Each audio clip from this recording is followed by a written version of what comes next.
everyone. So I am here tonight to demonstrate pretty quickly and simply how to make clarified butter, or actually ghee is the end product I am going for, because within our Whole30 food program guidelines, clarified butter or ghee is the only way that you can actually use this product. So I'm here to take you through the pretty simple process.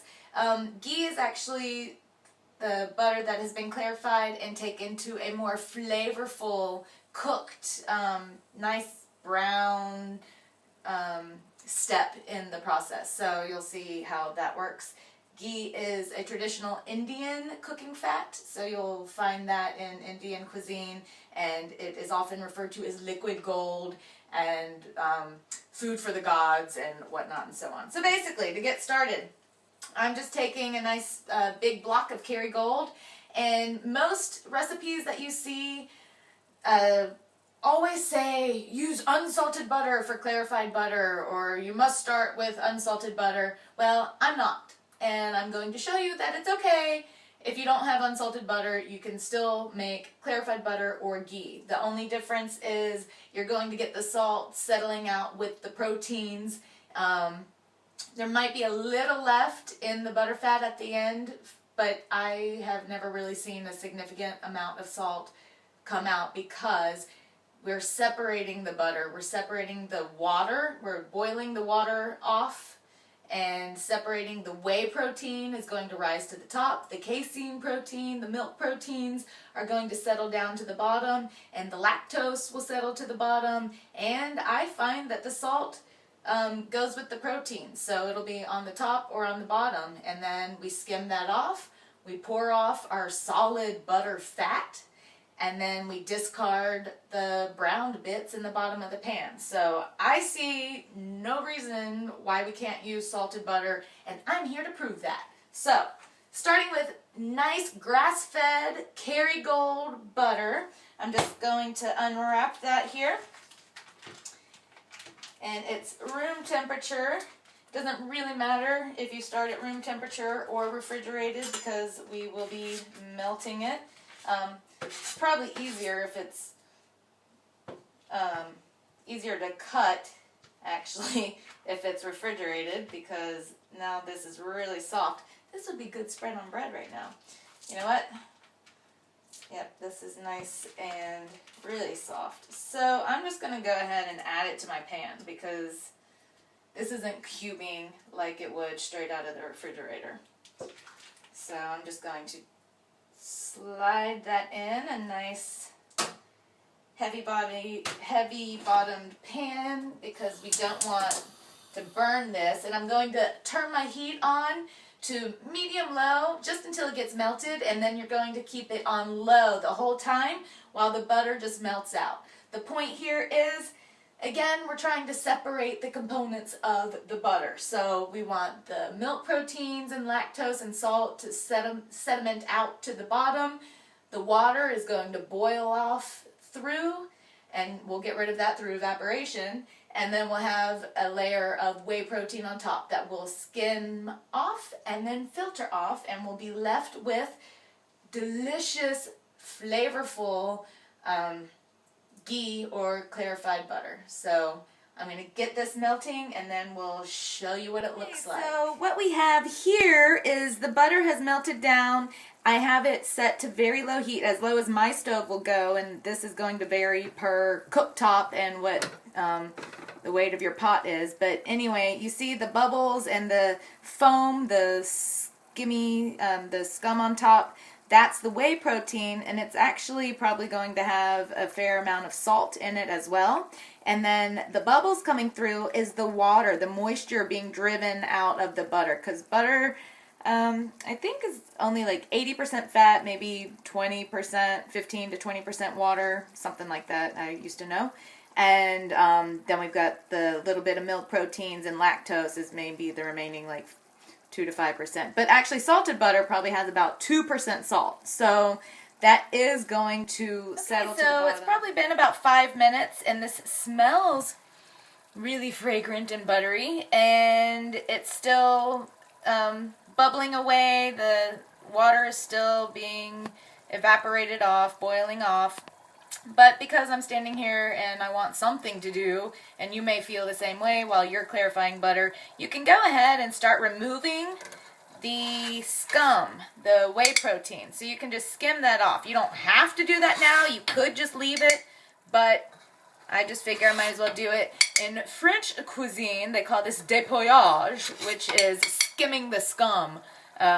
Oftentimes when you're making soups and stocks, it's the impurities that always come to the top, which the impurities in this instance are the milk proteins that we are trying to avoid. So I'm just going to take some of these off. You don't really have to worry too much about getting it all because there is a straining step later.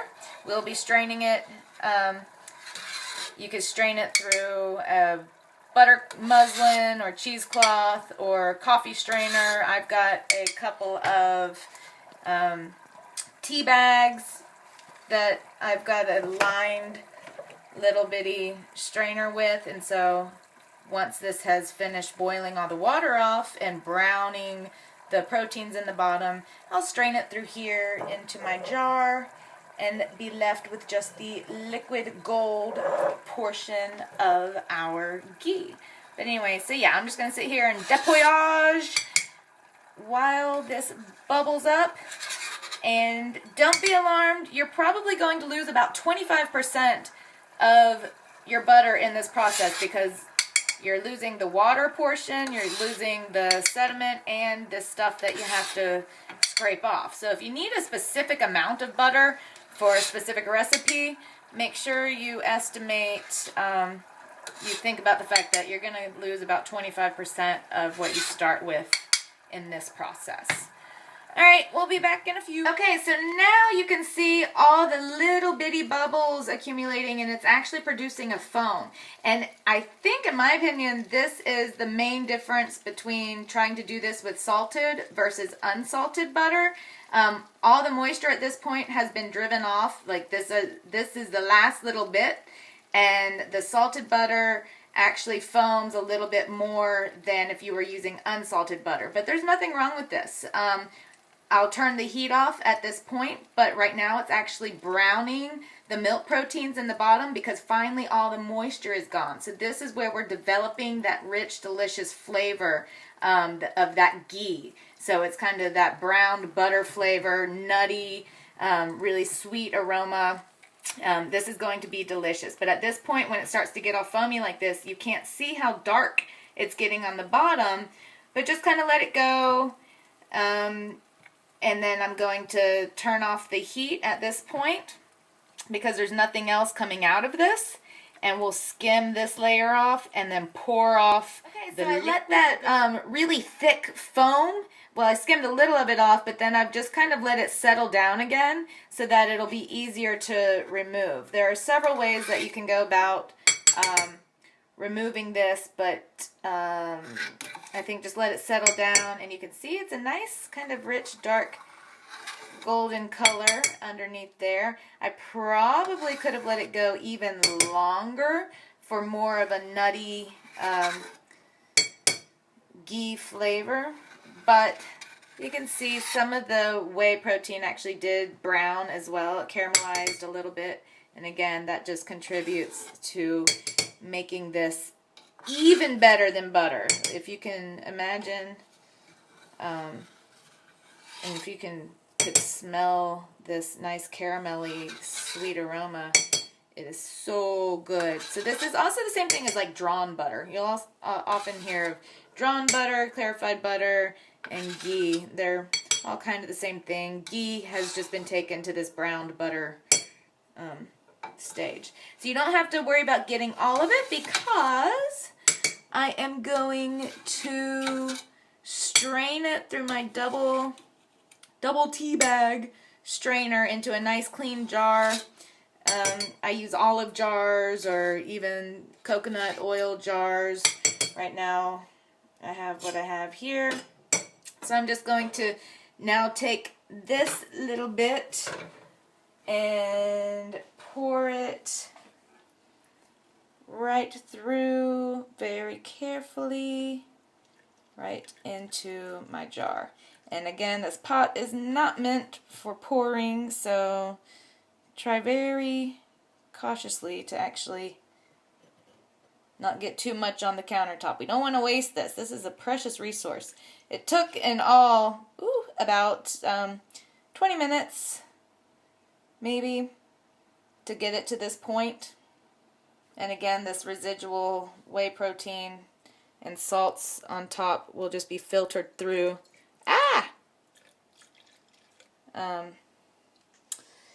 Darn, I don't like to lose it on the counter. It's better if you have a saucepan that has a nice little pour spout. That would be your best bet. I have one, but it's too small, so this is my next size up. But my other one's a little bit better for this purpose because I'm dripping butter all over the counter. So be careful when you're pouring it off. This is a nice little strainer. I got it at Tiger Store. It was very cheap, so you don't need anything fancy for this. Just a pot, a jar, a strainer, and some coffee filters or whatever. And we'll keep on pouring it off. And I'll just keep doing this in little increments, and we'll be right back with the finished product. Alright guys, so I just finished pouring off all the liquid gold ghee into my container here, and as you can see, we have some brown sediments left in the bottom, and those are to be discarded. So that's just, again, the casein protein, the lactose, probably some of the salt, all the bits that we didn't want from the butter. My little, that fit perfectly in that jar actually. My little sieve with the filters can also be discarded. And what we have left here, ow, that's hot. Don't lift it up immediately. Yeah, because that's still at a very warm temperature. But what you can see in general is a lovely crystal clear clarified butter or ghee. And because the proteins and the moisture have actually been removed from this, you technically don't even have to refrigerate it. And if you do refrigerate it, which I still recommend, it extends the shelf life. We've taken out all the stuff that go rancid and allow it to go bad. So you can actually keep this stuff for a really long time. I don't know why you would keep it for a long time because it's so delicious and it's a very healthy fat. We've used our grass-fed, really high-quality butter. So you can include this on any of your dishes. Mix it into a compound butter, melt it over a steak. Oh my God, it's going to be so good. And lastly, this whey protein that we have skimmed off of the top. You can actually keep this or feed it to somebody in your family who can eat dairy right now. This would be great drizzled over some popcorn. That's one use of this little bit of whey protein with salt and a little melted butter in it. Yeah, drizzled over popcorn, but we're not going there. Give it to a family member that you don't love very much. All right, and on that note, eat healthy, and I'll see you guys later. Have a good one.